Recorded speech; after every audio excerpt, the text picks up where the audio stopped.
Kim bu kız? Kim? O ne? Kim diyorum size?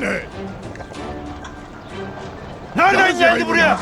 Nasıl girdi bu çiftliğe? Lan kızdırmayın beni, attırmayın tepemin tasını. Kim? Ali Hikmet amca. Bir çocuk vardı. O görmüş. Çocuk mu? Taci nerede? Taci. इधर आओ इधर आओ.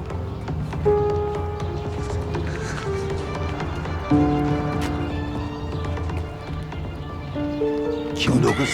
Ben bilmiyorum ki. Gülizar yengesi var. O kızla dolaşıp durdular hep. Ben ne bileyim beyim. Hiç tanımıyorum ki. Yalan söyleme, kızın çantasını sakladım. Gördüm ben. Kashif बकवास बंद करो. चुप हो जाओ. Ya gördüm diyorum. Gülizar.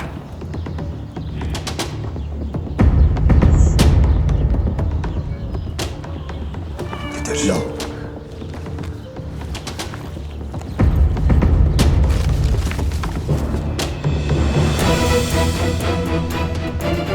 Zülfikar'ın kızı mı gelmiş buraya?